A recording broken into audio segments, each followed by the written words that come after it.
My name is Isabella, I'm 35 years old, and 6 months ago I buried my billionaire father thinking I knew the whole truth about my family.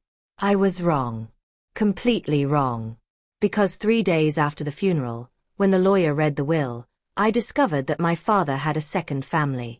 A complete family that he kept secret for over 20 years. With children my age. Who now inherited half of everything. But that was just the beginning. Because the second family also didn't know about our existence.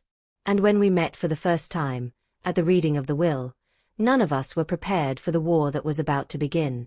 A war that would reveal even darker secrets. Secrets about murder, betrayal, and a fortune built on lies and blood. If you're listening to this, it's because I decided to tell everything before it's too late. Before my family's secrets completely destroy me, as they destroyed so many other people. Before I continue, if you haven't subscribed to the channel yet, do it now. Stories like this, about wealthy families with disturbing secrets, are rare to hear. And in the comments, tell me where you're watching from. I want to know if this story is reaching you in New York, Los Angeles, London, or anywhere else in the world. My father, Richard Montgomery, owned one of the largest construction companies in the United States. Montgomery Construction was worth over $2 billion. He built skyscrapers in New York, luxury resorts in Miami, exclusive condominiums in Los Angeles. I grew up in absolute wealth. Mansion in Beverly Hills, vacations in Europe, education at the best private schools. My younger brother Marcus and I never had to worry about money. My mother, Catherine, was the perfect wife of a tycoon. Beautiful, elegant, always by her husband's side at social events. They seemed like the ideal couple. Or at least that's what I thought. My father died of a heart attack at 68. It was sudden. He was in the office closing a deal and simply collapsed. By the time they got to the hospital, it was too late. The funeral was huge. Hundreds of people. Businessmen, politicians, celebrities. Everyone wanting to pay their last respects to the great Richard Montgomery. My mother was devastated.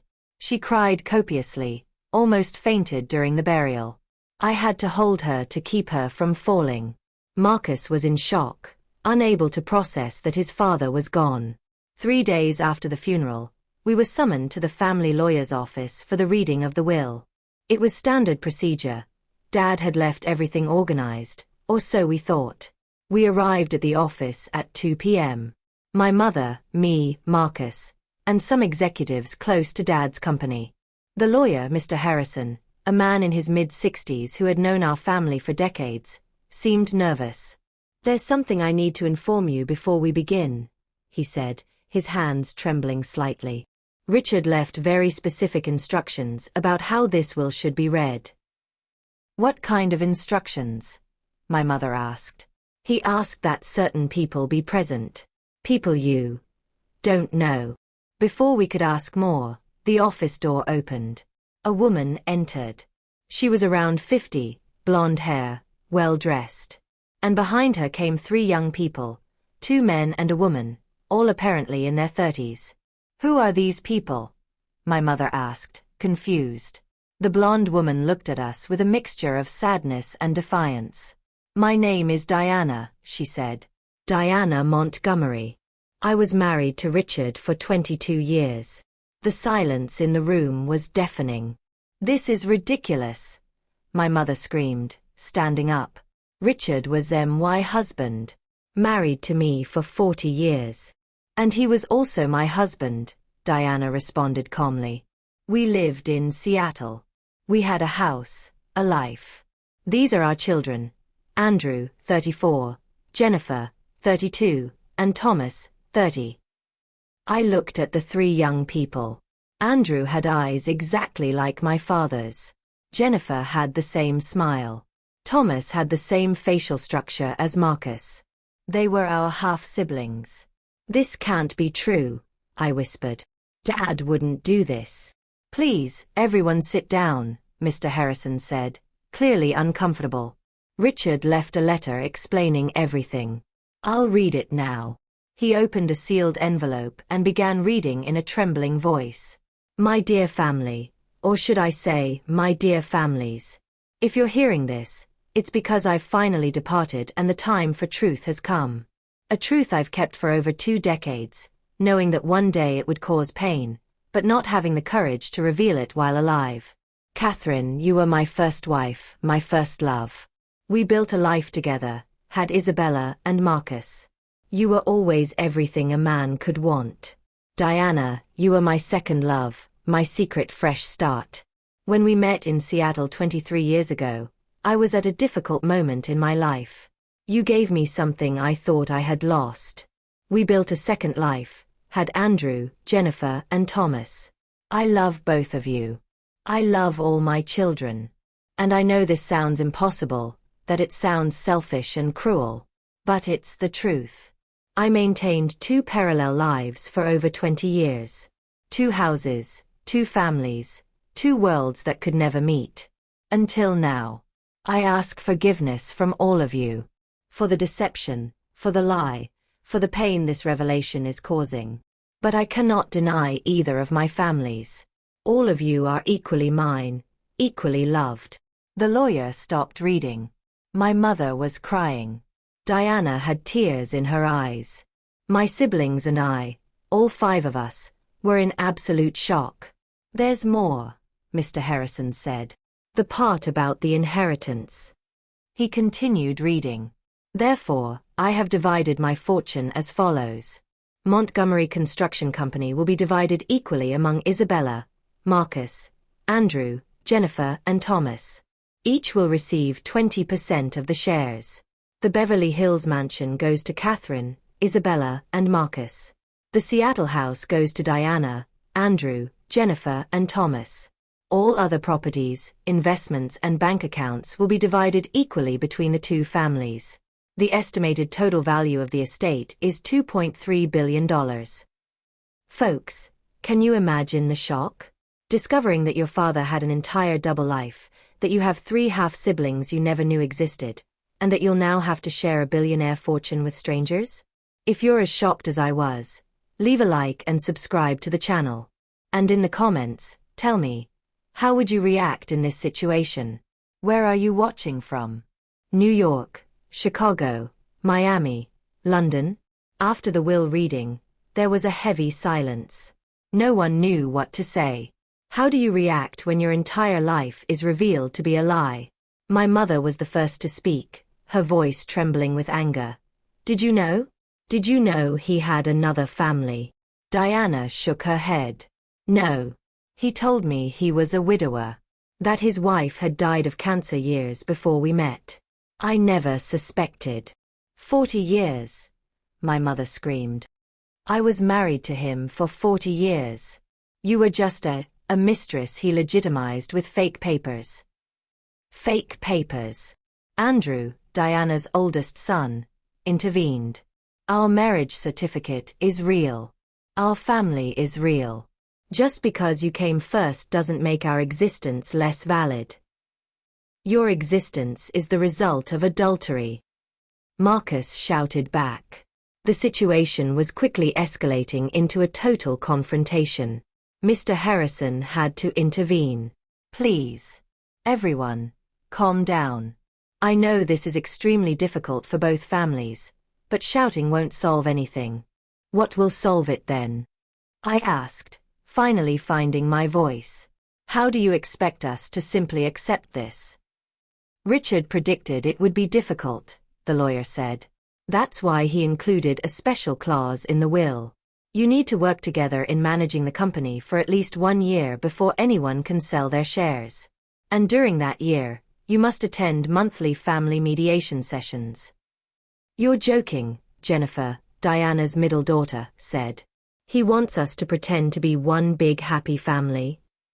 He wants you to at least try to understand each other, Mr. Harrison replied. If anyone refuses to participate, they automatically lose their share of the inheritance. It was an ultimatum. Either we accepted this bizarre situation and worked together, or we lost billions of dollars. Money won. At least temporarily. We reluctantly agreed to attend the mediation sessions and work together at the company. But the hostility was palpable. The two families looked at each other with distrust and resentment. The first mediation session was scheduled for the following week. It was held in a neutral office, with a family therapist specialized in complex situations. Let's start with each of you sharing your memories of Richard, the therapist, Dr. Susan Walsh, suggested. It might help you see that, despite the circumstances, you all share something in common: love for the same man. My mother refused to participate. She was so angry she could barely look at Diana and her children. Marcus also remained silent, arms crossed. I was the one who started, not because I wanted to, but because someone had to break the ice. My father, our father, I began, the words strange in my mouth, was the hardest working man I knew.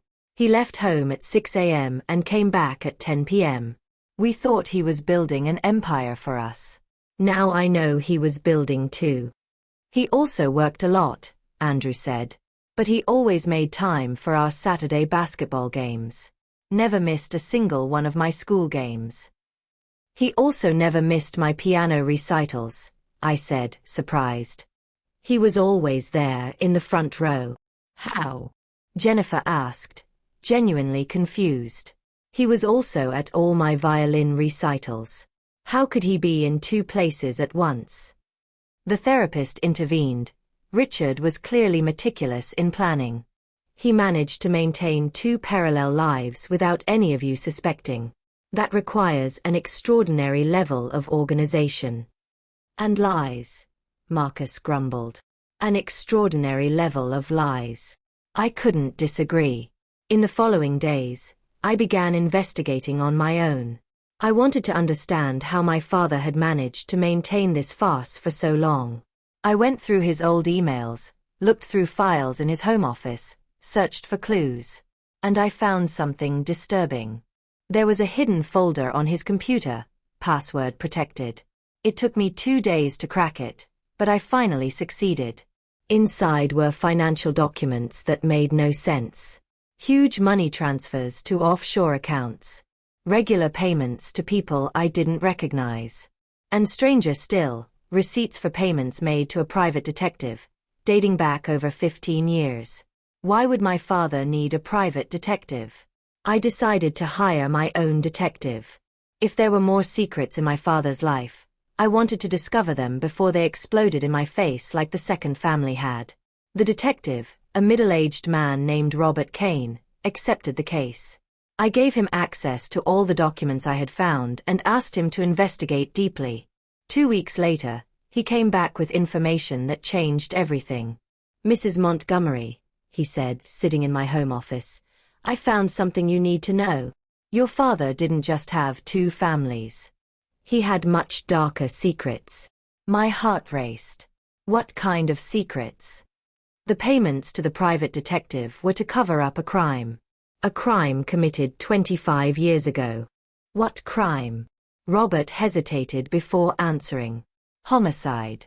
Your father was involved in the death of his original partner, James Cooper. I felt the air leave my lungs. That can't be true. James died in a car accident. It was investigated.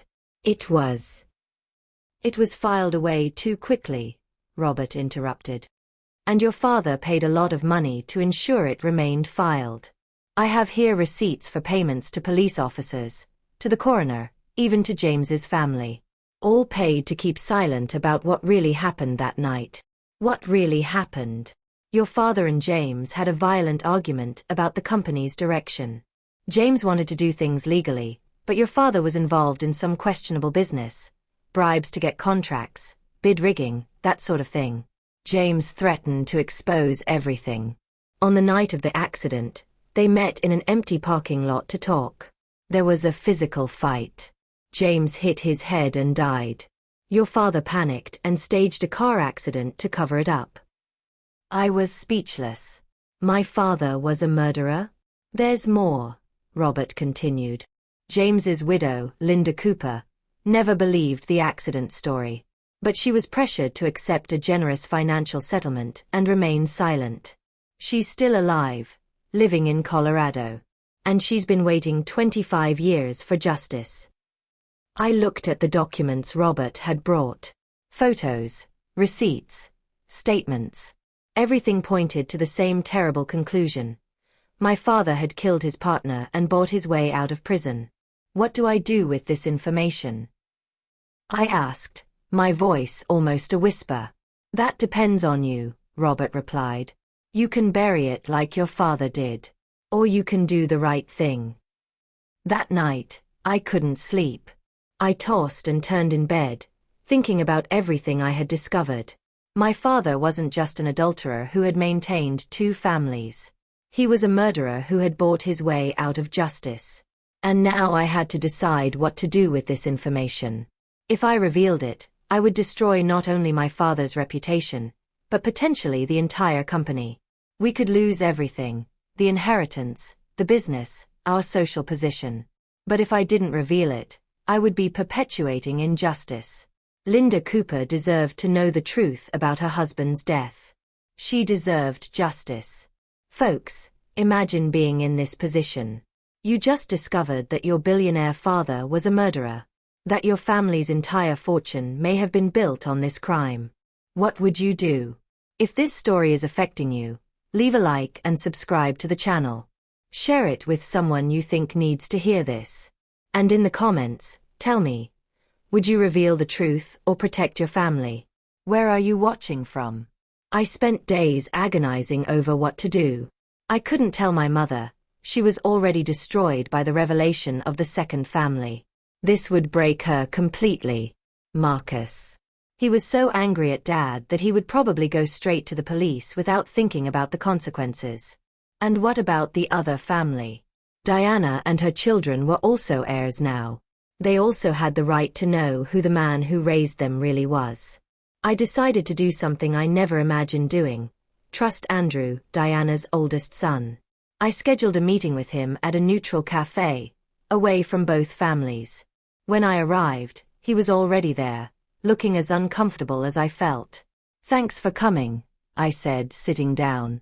I was surprised by your invitation, he admitted. I thought you hated me. I don't hate you, I said honestly. I hate the situation. But you had no more choice in this than I did. He nodded, looking relieved.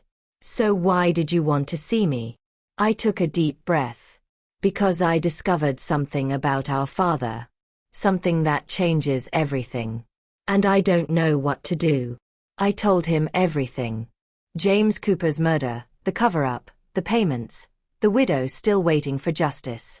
I showed him the documents Robert had gathered. Andrew went pale as he read. My God, he murmured. He killed someone? It appears so. And bought his way out of prison. And now, what do we do? It was comforting that he said, we do, and not, you do. For the first time, I felt that maybe we could actually work together. We need to decide whether to go public with this or not, I said. If we reveal it, the company could collapse. All our inheritances could disappear in lawsuits. But if we don't reveal it, we'll be protecting a murderer, Andrew completed. Even though he's dead. Exactly.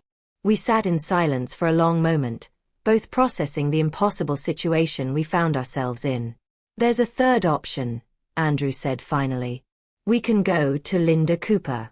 Tell her the truth. Let her decide what she wants to do. If she wants to file a civil lawsuit, we help financially. If she wants to expose it publicly, we support her. But we give her the power to decide. It was brilliant. And right. This wasn't our decision to make. It was hers. Shall we go together? I asked. Yes. If we're going to do this, we do it together. After all, we're siblings, whether we like it or not. It was the first time anyone from either family had acknowledged this. We're siblings. We didn't choose to be, but we are. 3 days later, Andrew and I were on a flight to Denver, Colorado. From there, we rented a car and drove to the small town where Linda Cooper lived. Her house was modest, a middle-class suburban house with a well-kept garden. Very different from the mansions we grew up in. We rang the doorbell, both nervous. A woman with gray hair, probably in her early 70s, opened the door. "Yes?" she asked, looking at us with curiosity. "Mrs. Cooper? Linda Cooper?" I asked. "Yes, that's me. My name is Isabella Montgomery. This is Andrew Montgomery. We are Richard Montgomery's children." Her face immediately closed. "I have nothing to say to you. Please leave my property." "Please wait," Andrew said quickly. "We know about James. We know about what our father did. And we came here to tell you the truth." She looked at us for a long moment, tears beginning to form in her eyes. You know." "We know," I said. "And we brought proof. Everything our father hid for 25 years. If you let us in, we can show you." Linda let us in. Her house was full of photos. Photos of her with a handsome man with a wide smile, photos of 2 children growing up, photos of a family that was destroyed in one night. We sat in her living room and spent the next 3 hours telling everything. We showed the documents, the payments, the evidence of the cover-up. And we apologized for our father, for the injustice, for the 25 years of lies. Linda cried. She cried for the confirmation of what she had always known in her heart, that her husband didn't die in an accident, but was killed, and that the murderer never paid for his crime. "My children grew up without a father," she said between tears. "I struggled to raise them alone while you grew up in mansions built with money that should have been ours. James was a 50% partner in the company. When he died, I was forced to sell my share for a fraction of its real value." "We want to fix this," I said. "We can't bring James back, but we can ensure justice and compensation." "How?" she asked. "Richard is dead. There's no way to prosecute him criminally." "But we can sue him civilly," Andrew explained. "We can reopen the investigation. And we can voluntarily give you what is rightfully yours, 50% of the company." Linda looked at us shocked. "You're willing to do this? Give up half of your inheritance?" "It's not really ours to begin with," I said. "It should have been yours from the start." We spent the following days working with Linda's lawyers to build a case. Robert Kane provided all the evidence he had gathered. We hired additional investigators to fill in the gaps. And then, 2 weeks after our visit to Colorado, it was time to tell our families. We called an emergency meeting. Both families, my mother, Marcus, Diana, Jennifer, and Thomas, all gathered at the lawyer's office, confused about why we had called this meeting. "Thank you for coming," I began with Andrew at my side. "Andrew and I discovered something about our father. Something all of you need to know." We told everything. The murder, the cover-up, the payments. Both families were in absolute shock. "This can't be true," my mother whispered. "Richard wasn't capable of." "It's true, Mom," I said gently. "We have all the proof. And we've already contacted James Cooper's widow. She's going to sue the estate civilly." "You did what?" Marcus exploded. "You actively sought someone to sue us?" "We did what was right," Andrew responded calmly. "James Cooper was our father's partner. His family deserves what is rightfully theirs." "And what about what is rightfully yours?" Thomas, Diana's youngest son, asked. "We just found out we're billionaires and now you want to give it all away?" "Not all," I said. "But probably half the company. It's what Linda Cooper deserves." The meeting exploded into shouting. Marcus accused me of betrayal. Diana was furious, saying Andrew had been manipulated by me. Jennifer and Thomas threatened to sue both of us. Only my mother remained silent, her face pale, processing the revelation that her late husband was not only an adulterer, but a murderer. "Stop!" she finally shouted, her voice cutting through the chaos. Everyone stopped shouting. The room fell silent. "Isabella and Andrew did the right thing," she said, her voice trembling but firm. "I didn't know about the murder. I didn't know about any of this. But if I had known, I would have done the same." We cannot build our lives on the blood of an innocent man. Mom. Marcus began. No, Marcus. Your father was a liar, an adulterer, and apparently a murderer. I won't defend his actions or protect his legacy. If Linda Cooper wants to sue, she should. And we will cooperate fully. It was a turning point. With my mother's support, the resistance began to fade. Reluctantly, the families agreed not to fight Linda's civil lawsuit. Folks, can you imagine having to make a choice like this? Between protecting your family's billionaire inheritance or doing the right thing and giving justice to a widow.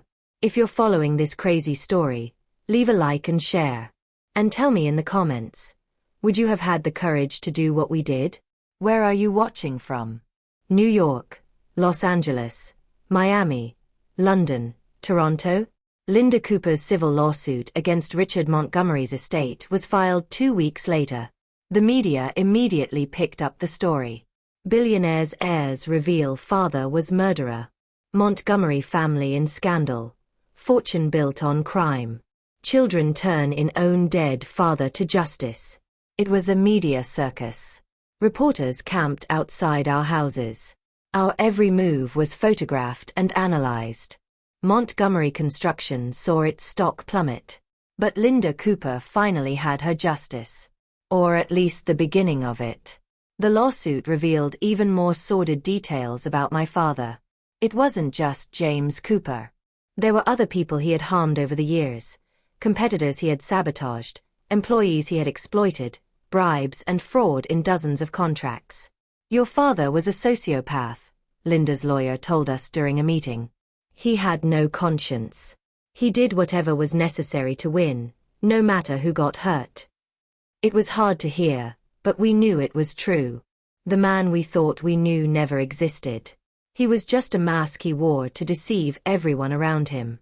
But then, 3 months after the lawsuit began, something unexpected happened. I received a call from a woman named Patricia. She said she was a financial fraud investigator and had information about my father that I needed to know. We scheduled a meeting at her office. I took Andrew with me. We had already become partners in this journey of discovering the truth about our father. Patricia was a woman in her 50s, serious and professional. She placed a thick folder on the table between us. I've been investigating Richard Montgomery for years, she began. I work for the IRS. Your father was involved in massive tax fraud, billions of dollars hidden in offshore accounts, shell companies, money laundering schemes. My heart sank. More crimes. Many more. And here's the tricky part. The statute of limitations hasn't expired on some of these crimes. Which means the IRS can, and will go after the estate. You could lose everything. Everything? Andrew asked, pale. Everything. The company, the properties, bank accounts. Everything can be confiscated to pay what's owed in taxes and penalties. We're talking about something around $800 million to $1 billion. I felt nauseous. It wasn't even about the money, although that was obviously devastating. It was about the fact that my father was much worse than we imagined. He wasn't just a murderer. He was a criminal on an epic scale. What do we do? I asked. Cooperate, Patricia said simply. If you cooperate voluntarily, hand over all financial documents, help recover the hidden assets, maybe we can negotiate a settlement. You'll still lose a lot, but maybe not everything. And if we don't cooperate, then we go to court. And you lose everything anyway, plus face possible criminal charges for complicity after the fact. It doesn't matter that you didn't know. You inherited criminal property. We went home stunned. Once again, we had to gather the families and give devastating news. This time, the reaction was different. There was no shouting. Just a heavy, despairing silence. So we lose everything? Jennifer finally asked, her voice small. Probably most of it, I admitted. But Patricia said if we cooperate fully, maybe we can save something. After all this, Diana said, laughing bitterly, we discover Richard didn't leave us a fortune. He left us a nightmare. She was right. The inheritance we had fought over was actually a time bomb of legal problems. We decided, unanimously for the first time, to cooperate completely with the authorities. Andrew and I led the effort, with the reluctant help of the others. We spent months sifting through financial documents. We discovered offshore accounts in tax havens, shell companies registered under false names, hidden properties in different countries. The scale of my father's criminal operation was impressive. He wasn't just an unscrupulous businessman. He was practically an organized crime boss, operating under a facade of respectability. During this process, something unexpected happened. The two families began to unite. When you're in the middle of a crisis, old differences seem less important. Marcus and Thomas began working together cataloging properties. Jennifer and I spent hours reviewing financial documents. Even my mother and Diana started talking, two women who had been deceived by the same man, finding comfort in each other. You know, Diana told me one day while we were working, I spent so much time angry at you and your family, thinking you had stolen Richard's best years from me. But now I realize neither of us had the real man. Neither of us really knew him. He was a stranger, I agreed. A stranger who lived in our houses, slept in our beds, and pretended to love us. Do you think he loved us? She asked. In some twisted way? I think he loved himself, I replied. And we were just pieces in his game. 6 months after the IRS investigation began, we reached a settlement. Montgomery Construction would be sold. The proceeds would be used to pay owed taxes, fines, and restitution to Linda Cooper. What was left would be divided between the two families. Of the properties, we managed to keep only the main residences, the Beverly Hills house and the Seattle one. Everything else was confiscated or sold. In the end, from a fortune of $2.3 billion, each family was left with approximately $50 million. It was still significant money, but a fraction of what we originally inherited. $50 million clean is worth more than $2 billion dirty, my mother said philosophically. She was right. For the first time, we knew the money we had wasn't stained with blood or theft. Linda Cooper received $200 million in the settlement, her right as what should have been a 50% partner in the company.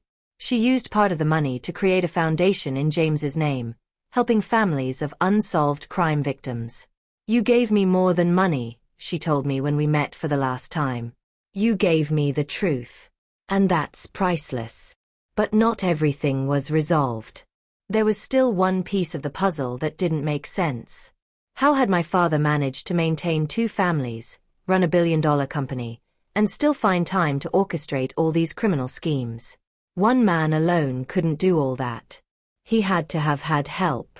Accomplices. People who knew about the crimes and helped cover them up. I began investigating the company's senior executives. Men who had worked alongside my father for decades. And I found something disturbing. The company's CFO, a man named Gerald Patterson, had signed many of the fraudulent documents. The legal director, Michael Torres, had drafted contracts for the shell companies. The VP of operations, David Chin, had facilitated bribes to foreign officials. They all knew. And all benefited. I took this information to Patricia, the IRS investigator. We're already investigating all of them, she told me. But it's hard to prove complicity. They claim they were just following orders, that they didn't know the documents were fraudulent. They knew, I said with certainty. And they deserve to pay as much as my father. We need more proof. One of them confessing, or documents proving direct knowledge of the crimes. That's when I had a risky idea. What if I could get one of them to confess? Recording it. Patricia looked at me carefully. That would be irregular and potentially dangerous. If they realize you're investigating, they could become hostile. But would it be admissible in court? Depends on how it was obtained.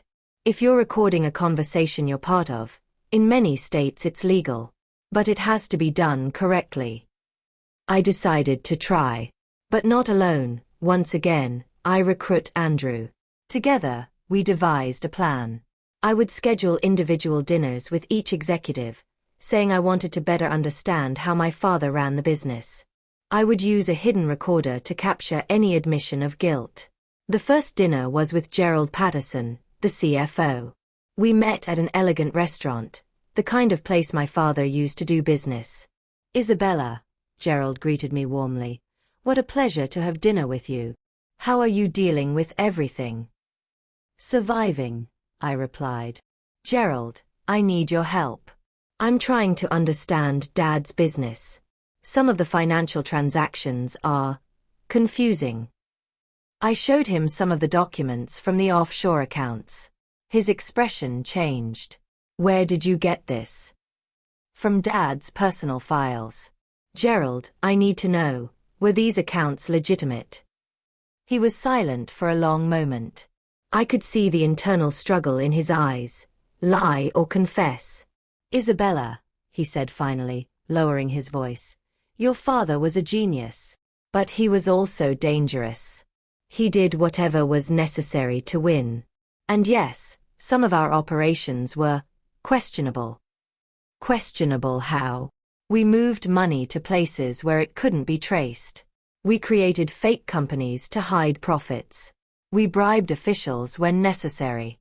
It wasn't legal, but it was how we did business." "And you participated in this?"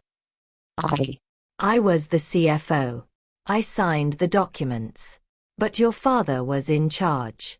I just followed orders." "But you knew it was illegal?" He looked me in the eyes. "Yes. I knew.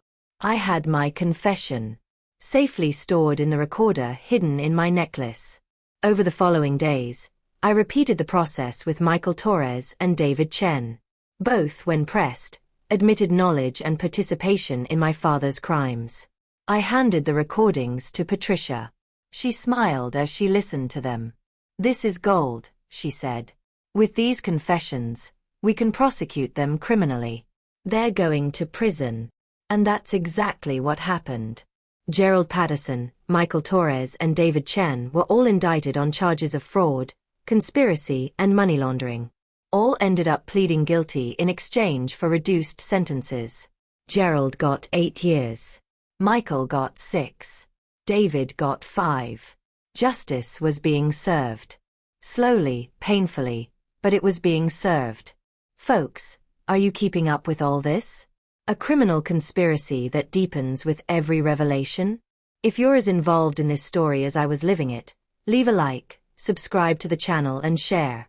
And in the comments, tell me, do you think we got enough justice? Where are you watching from? 1 year after my father's death, the 2 Montgomery families finally had some peace. The lawsuits were resolved. The criminals were in prison. Linda Cooper had her justice and her compensation. And we had what was left of the fortune, clean this time. But more importantly, we had each other. The 2 families had become, surprisingly, a real family. We dined together regularly. We celebrated holidays all in the same place.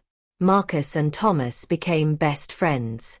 Jennifer and I were close like real sisters. And my mother and Diana?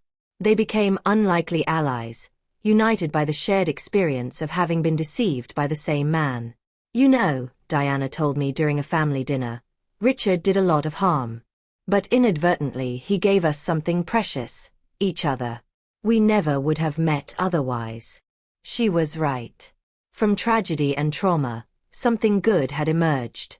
We decided collectively to do something positive with what was left of the fortune. We created the Cooper Montgomery Foundation, dedicated to helping victims of corporate fraud and families affected by white-collar crimes. Linda Cooper joined the board.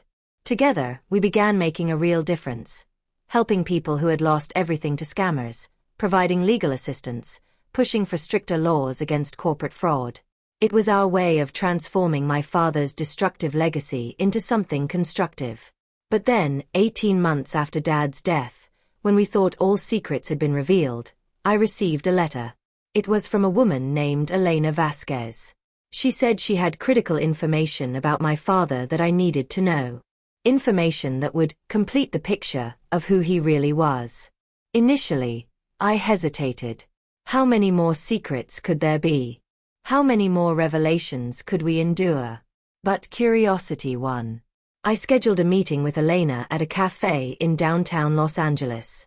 She was a Latina woman in her mid-40s, well-dressed, but with a deep sadness in her eyes. "Thank you for coming," she said when I sat down. "I know this must be strange. You said you had information about my father?" "Yes. But first, I need to tell you who I am. My name is Elena Vasquez. 20 years ago, I was your father's executive secretary." Something in the way she said, executive secretary, made me suspect there was more to the story. And I encouraged. And for 5 years, I was also his mistress. Of course.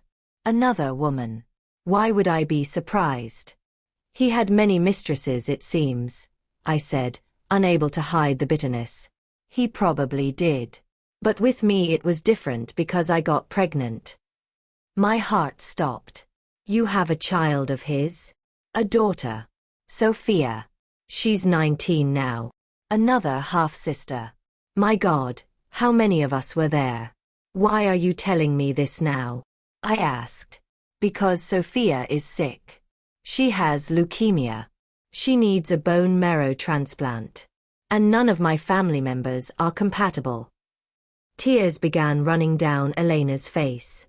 But a sibling could be. A half-sibling. I finally understood. She wasn't coming to me for money or recognition. She was coming to save her daughter. You want us to test for compatibility? Please, she begged. I know I have no right to ask for anything. Richard paid me to keep silent, to never tell anyone about Sophia. But she's dying. And you're her only chance. What kind of monster denies help to a sick child, no matter the circumstances of the birth? I'll talk to my family, I said. We'll all take the test. And if any of us are compatible, we'll help. Elena began crying with relief. Thank you. Thank you. That night, I gathered both families once again. It seemed these emergency meetings had become our new normal. We have another half-sister, I began bluntly. I no longer had the energy to soften things. She's 19, has leukemia, and needs a bone marrow transplant. This time, the reaction wasn't anger or shock. It was exhaustion and resignation. Of course there was another one. Why wouldn't there be?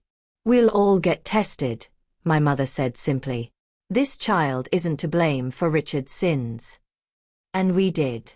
All 6 of us, me, Marcus, Andrew, Jennifer, Thomas, and even our mothers took the test, just as a precaution.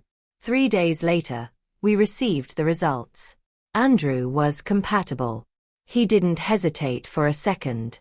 When is the surgery? The donation was scheduled for 2 weeks later. On the day of the surgery, we were all there, both families, supporting Andrew and rooting for Sophia, the half-sister we had just met. I met Sophia for the first time the night before the surgery.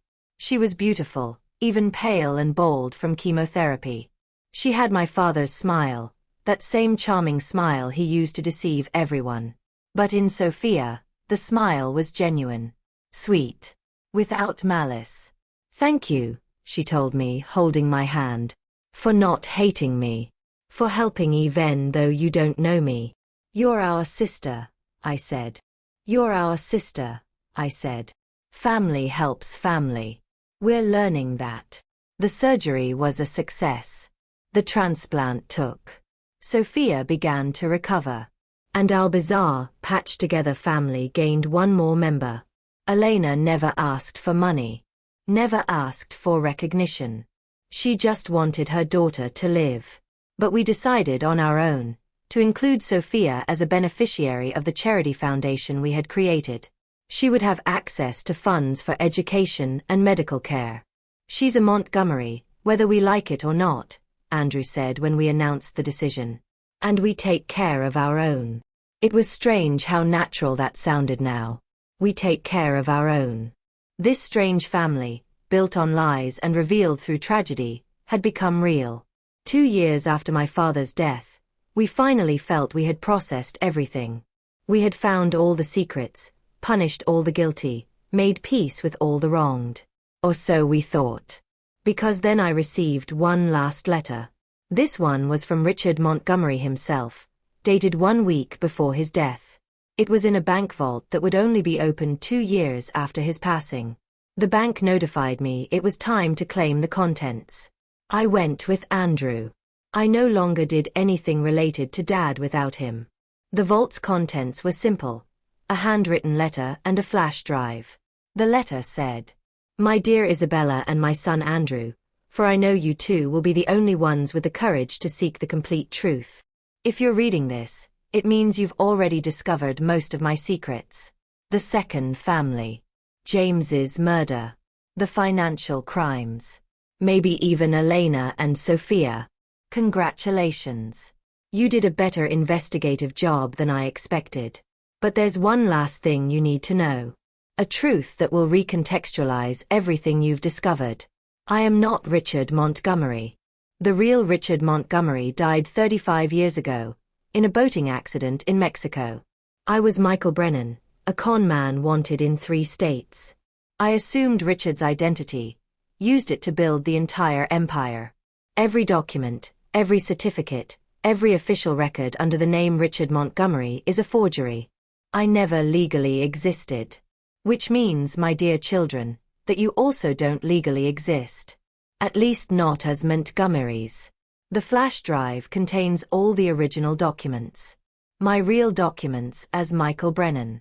And the true story of how a second-rate con man became a respected billionaire. Do what you want with this information. But know that it was fun while it lasted. With love, or something like it. Your father, or whoever I am." I looked at Andrew, in total shock. "He wasn't even who he said he was," Andrew whispered. Everything was a lie. We inserted the flash drive into a laptop. It was all there. Michael Brennan's birth certificate. Old arrest warrants. Documents showing how he had forged Richard Montgomery's identity. The man we thought was our father was an imposter from the beginning. What do we do with this? I asked. Andrew was silent for a long time. Then he said, "Nothing. Nothing. Think about it. If we reveal that Richard Montgomery was a fake identity, everything gets even more complicated. Additional lawsuits. Citizenship questions. And in the end, it doesn't change anything. The man is dead. The crimes were punished. Justice was served. He was right. Revealing this would only open new wounds with no real benefit. Do we destroy the evidence?" I asked. "We destroy the evidence. And that's what we did. We burned the letter, destroyed the flash drive, and made an oath to never tell anyone. Some secrets, we decided, should remain buried. Folks, after all this, after all the revelations, all the secrets, I think I finally understood something. It doesn't matter who my father really was, Richard Montgomery, Michael Brennan, or any other name. What matters is who we choose to be. If you followed this crazy journey to the end, thank you so much. Leave a like, subscribe, and tell me in the comments. Would you keep that last secret or reveal everything? Where are you watching from? Today, 3 years after the death of the man we knew as Richard Montgomery, I can say we finally found peace. The Cooper Montgomery Foundation is thriving. We've already helped over 500 families who are victims of corporate fraud. Linda Cooper has become a dear friend and mentor. Sophia fully recovered from leukemia. She's in college now, studying medicine. She wants to become an oncologist to help other children like her. The 2 Montgomery families, or should we say the 2 Brennan families, are more united than ever. We celebrate all holidays together. Marcus and Jennifer's children play together. We're a real family, finally. My mother and Diana even live together now, in a house they bought together in Colorado. They say that after years of being deceived by the same man, it makes sense that they face life together. Marcus married Thomas's sister, In a twist no one saw coming. Andrew is engaged to a lawyer he met during one of the lawsuits. Jennifer opened an NGO helping victims of bigamy. And me. I wrote a book about the entire experience. Inheriting Lies: How I Discovered Everything About My Family Was False. It became a bestseller. The profits all go to the foundation. I also became a lawyer specializing in family fraud. I help people navigate discoveries similar to ours: second families, contested inheritances, buried secrets. My experience became my mission. Sometimes I still think about the man I called father. Was he a monster? Certainly. Murderer, fraudster, liar, imposter, all those things. But he also inadvertently gave us something precious. He gave us each other. Andrew wouldn't be my best friend if we hadn't gone through this together. Sophia wouldn't be alive if we hadn't discovered her existence. Our extended, strange family wouldn't exist. Do you think he planned this? Andrew asked me recently. Do you think he knew that revealing everything after his death would unite us? No, I replied. He wasn't that deep. He revealed everything because he was a narcissist and wanted to cause chaos one last time. The fact that we turned that chaos into something good was despite him, not because of him. We visit his grave sometimes. There's a simple marker: Richard Montgomery, 1950 to 2018, businessman and father. Lies, all of it. But it doesn't matter anymore. Thank you for the lessons, I said the last time I visited. You taught us exactly the kind of person we don't want to be. And that, ironically, was the most valuable gift you could have given us. The lessons I learned in these 3 years are valuable. First, family isn't about blood. It's about choice. I choose Andrew, Jennifer, Thomas and Sophia as my siblings. I choose Diana as part of my family. And that choice is more meaningful than any DNA tie. Second, dirty money is never worth it. 50 million clean brought us more peace than 2 billion stained with blood ever would. Third, the truth is always worth it, no matter the cost. Yes, it was painful to discover everything. But living in lies would have been worse. Fourth, you're not defined by your parents' sins. You're defined by your own choices. And we chose to be better than him. Fifth, justice may be slow, but it eventually arrives. Linda Cooper waited 25 years, but finally had her truth and compensation. Montgomery Construction no longer exists. It was sold and dismantled. But in its place, we created the Brennan Charitable Trust, using the imposter's real name who was our father, transforming his legacy of lies into one of truth and help. It's our way of taking ownership of the story. He no longer defines us. We define our own legacy. Elena, Sophia's mother, also became part of the family. She manages the medical arm of our foundation, helping families with sick children navigate the complex healthcare system. Your father made me feel ashamed for years, she told me. He paid me to stay silent, as if Sophia were dirt that needed to be hidden. But you celebrate her. You celebrate me. You transformed shame into pride. That's exactly what we try to do with this whole story. Transform shame into pride. Tragedy into triumph. Lies into truth. It wasn't easy. There was therapy. Lots of therapy. Individual, family, group. There are still difficult moments, triggers, memories, doubts about what was real in our past. But we're dealing with it. Together. The last thing I want to share is something Linda Cooper told me recently. Isabella, your father took my husband from me. He took decades of my life in anger and grief. But you gave me back something I thought I'd lost forever. Faith in humanity. Faith that good people exist. That justice exists. That truth matters. You took your father's legacy of lies and transformed it into something beautiful. And that's more powerful than any crime he committed. Those words mean everything to me. Because in the end, that's exactly what I wanted to do. Take something rotten and transform it into something that can help others. If you're listening to this story and dealing with your own family secrets, with painful discoveries about people you loved, I want you to know, you will overcome this. It may seem impossible now, but you will. And you can choose what to do with that pain. You can let it destroy you, or you can transform it into something that builds. You can keep secrets and perpetuate lies, or you can choose truth and justice. It won't be easy, but it will be worth it. To my strange and wonderful family, Andrew, Marcus, Jennifer, Thomas, Sophia, my mother, Diana, Elena, thank you for taking something impossible and transforming it into something beautiful. Thank you for choosing truth. Thank you for choosing each other. And to you, whoever you are, wherever you are, thank you for listening to my story. For witnessing my pain and my healing. For letting me transform the worst thing that ever happened to me into something that can help others. This is the story of how a will destroyed my family. But it's also the story of how we built a new family from the ruins. A family based not on blood or lies, but on choice and truth. And this family is stronger than anything Richard Montgomery, or Michael Brennan, or whoever he was, could have built.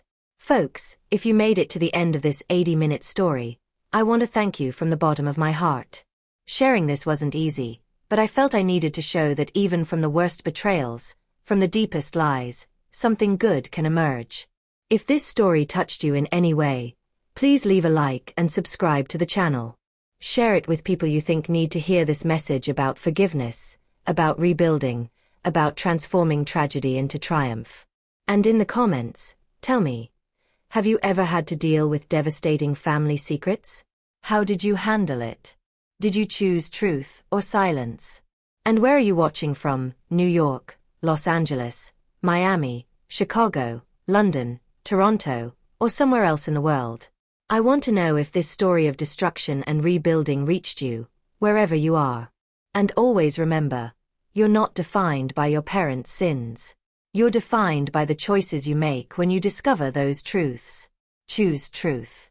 Choose justice. Choose love. Until the next story. And may you have the courage to always face the truth, no matter how painful it is.